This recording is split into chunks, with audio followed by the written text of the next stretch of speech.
Well, tough game ahead tomorrow night, and I think and toughness is going to be the operative word in the game. I think Mississippi State is a very, very tough team. They have played great this season and are very athletic, but just so tenacious and so tough and very deep, and great defensive team. And so this will be a major, major test for our team. And they're strong on the perimeter and inside, and so they're a well-balanced basketball team. And this will be a difficult game for us, and we're just going to work hard to prepare for victory.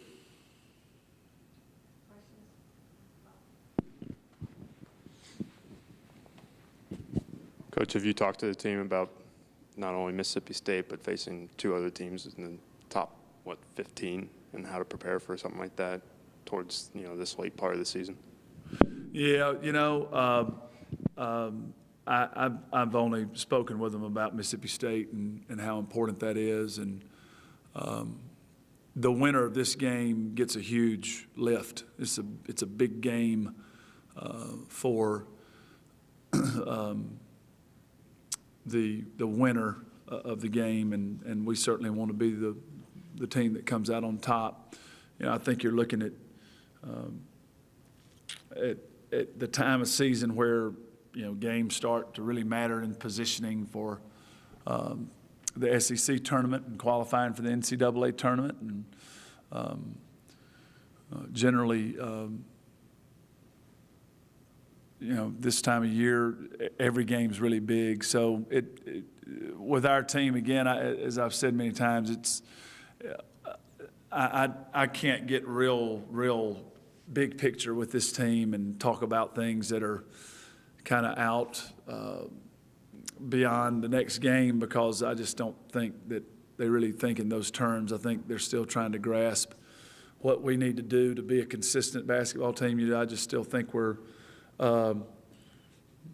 getting better, but I still think that we lack consistency, at least from the level of consistency of good play that I'd like to see. I think we're lacking in that area. So it's a tough stretch, and you'll go crazy looking too far down the road, because you'll start saying to yourself, how in the world are we going to make it through? And so that's not a good practice for me, and I don't share it with the team. This is going to be a very, very difficult game. Mississippi State is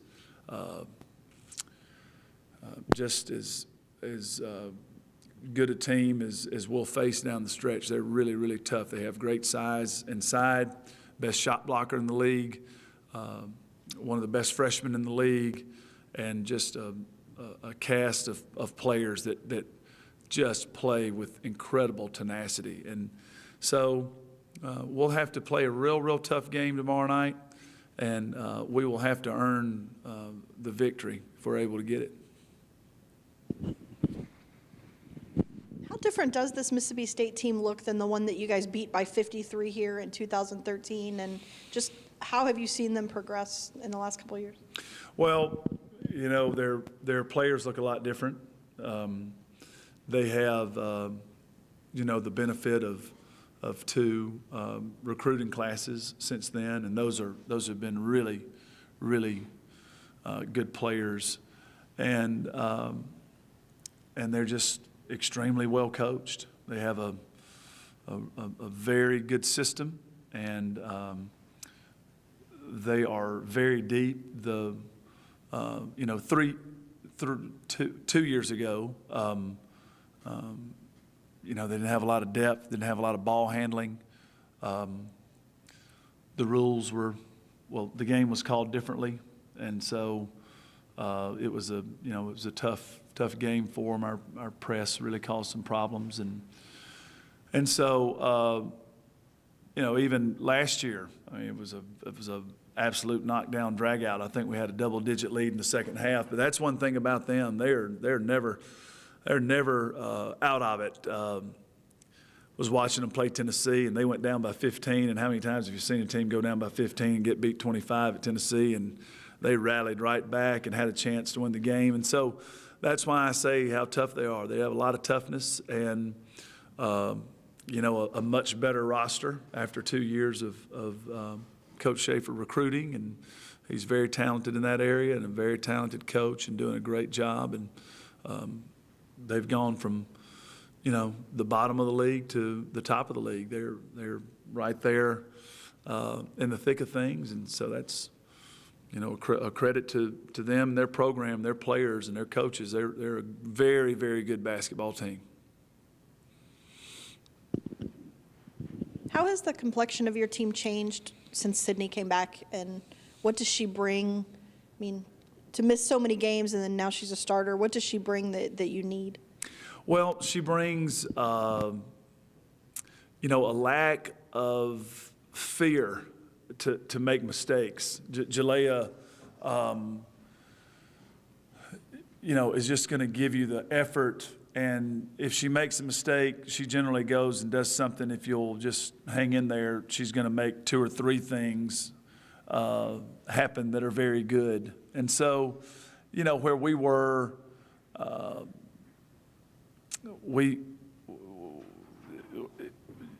it was virtually impossible not to start one of the freshmen when Jalea was out. And so you almost always had somebody who had some doubt in their mind starting the game, and that's not where you want to start it. And so she just starts the game with great energy, great effort, and I think that's probably the biggest advantage is she's not out there thinking she's not out there overthinking things and slowing down. You know, she's flying around, tipping balls and keeping balls alive, blocking a shot, making a steal, possibly throwing the ball into the third row from time to time. But you know, she's going full speed and not playing with any fear, and that's, you know, where we want to get all of our young posts, and they're doing better and getting better, and you can see it happening. And but I think that's the biggest thing Jalea gives us is just the ability to start the game with our foot on the gas pedal and, you know, trying to get off to a good aggressive start.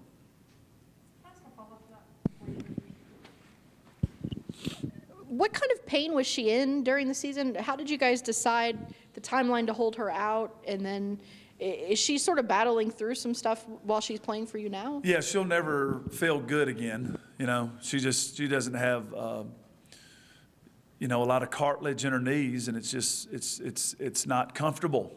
And so she worked real hard last summer, and she's the kind of kid that pushes herself hard. And,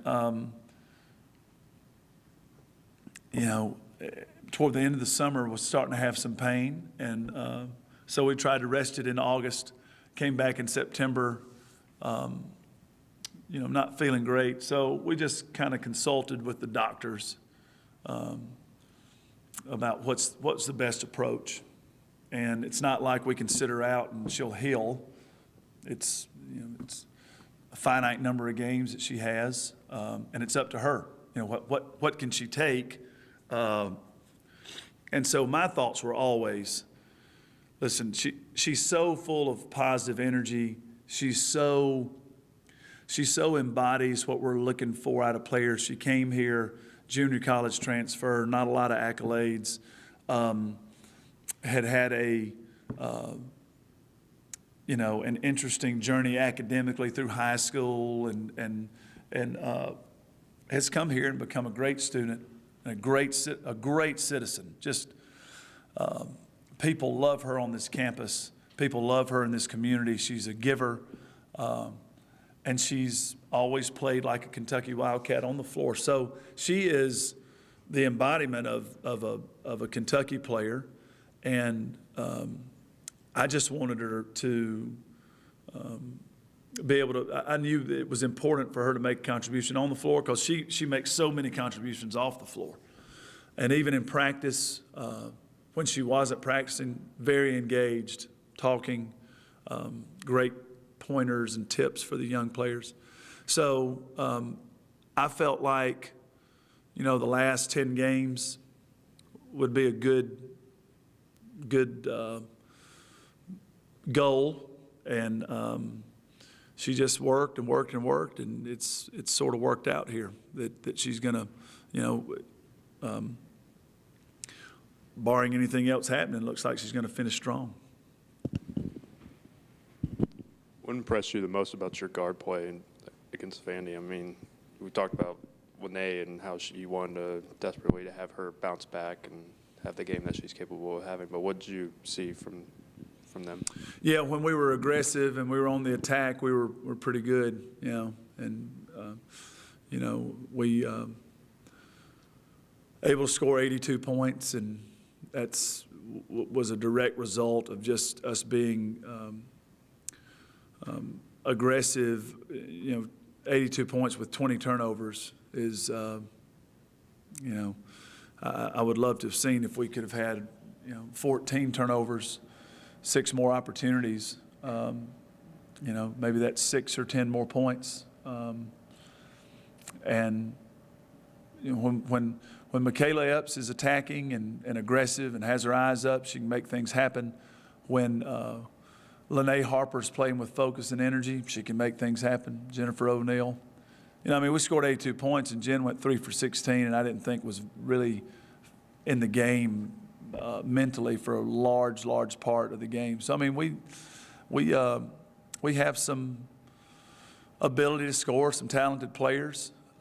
So when we're on the attack and we're doing the aggressive, smart north and south type activity where we're trying to really stay on the attack, I think we have a chance to be pretty good. I think Epps is really, really good. And so, when you have a point guard that's near the top of the league, that helps everybody. It helps everybody, and especially a scoring point guard. So I think if we could get everybody doing all the little things, Michaela Epps is starting to go and grab people up off the floor and get people in the huddle like a point guard needs to. And I really complimented her on that yesterday. She's starting to do those little things. If we could get everybody doing that, we're going to have a heck of a night one night against somebody. I don't know who it's going to be. I hope it's tomorrow night. But that's what we're battling right now. We just can't put together 40 consistent minutes of offense, defense. It's still a bit uneven, and I hate to be talking about that. 23 games into the season, but that's just where we are. I just still feel like we have a chance to really have a special night one night and play some good basketball and put it all together, and we're working hard at doing that. You mentioned Michaela, and when she took over full-time at point guard, and you sort of forecasted that she could become, one of the best point guards in the SEC, and you just said it there. Where is she in her development, and maybe what's next for her to go to the next level? I think when you're a player like Michaela, it's just constant attention to detail, which will lead to continuous improvement. So there's no glaring part of her game that stinks. She's one of these players that, when she has her mind right, mindset, and doing the little things, she's a fantastic player. So once you get to that point, you just have to learn the mental discipline to keep striving for your best. And that's to me, what separates the good ones from the great ones is, there's people who God's given incredible talent that don't work very hard and they get by on talent. There's people, and they're good players. And there's people who maybe don't have all the greatest skill in the world, but they just have unusual, uncommon work ethic, and it makes them good players. The great ones have the gift from God that you just can't coach, and then they have this uncommon work ethic, And when those come together, then you have a great player. And so that's what we're trying to – I just think Michaela has unbelievable gifts. She's fast. She's explosive. She's quick. She can jump high. She's the strongest kid on our team. She has great court vision. All of these things that I can't teach her. And now she's starting to work hard. I mean, we had a defensive breakdown yesterday trying to get ready for Mississippi State, and she just was working as hard as a human being could work. And if she'll do that, she'll be, it'll be hard to find a better player than her around, because she can do everything that you need her to do to be a good player, offensively and defensively. Sometimes the really good players, like Michaela, what you've described, know that they're really good players. It seems like you're constantly trying to convince her that she can be. Is that strange to you? And is she getting closer to sort of believing it? I think what I'm trying, I think it's maybe for some people there's a little bit of